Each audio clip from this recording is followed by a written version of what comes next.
আমাদের পৃথিবী কোটি কোটি প্রাণের এক পরম আশ্রয়, কিন্তু আজ এই নীল গ্রহ এক চরম সংকটের মুখে।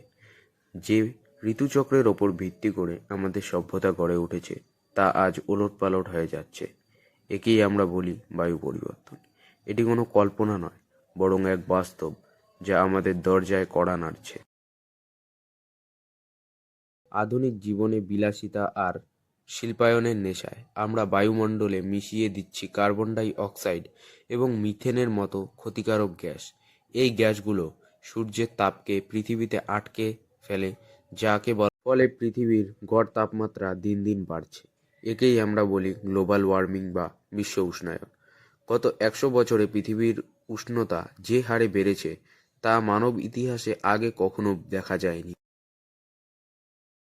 বিশ্ব উষ্ণায়নের ফলে উত্তর ও দক্ষিণ মেরুর বরফ গলতে শুরু করেছে। এতে সমুদ্রপৃষ্ঠের উচ্চতা বেড়ে যাচ্ছে, যার ফলে বিশ্বের বহু উপকূলীয় শহরকে তলিয়ে দেওয়ার সম্ভাবনা বাড়ছে। অন্যদিকে প্রকৃতির ভারসাম্য নষ্ট হওয়ায় বাড়ছে অতিবৃষ্টি, বিধ্বংসী ঘূর্ণিঝড় আর দীর্ঘস্থায়ী খরা।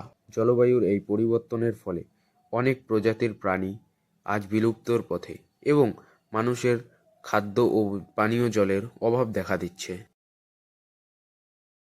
এখনো সময় আছে। আমরা যদি আজ সচেতন না হই, তাহলে আগামী প্রজন্মের জন্য রেখে যাব এক মৃত পৃথিবী। জীবাশ্ম জ্বালানির বদলে সৌরশক্তি ও বায়ুশক্তির ব্যবহার বাড়ানো, বেশি করে গাছ লাগানো এবং দূষণ কমানোই হতে পারে আমাদের রক্ষা কবচ।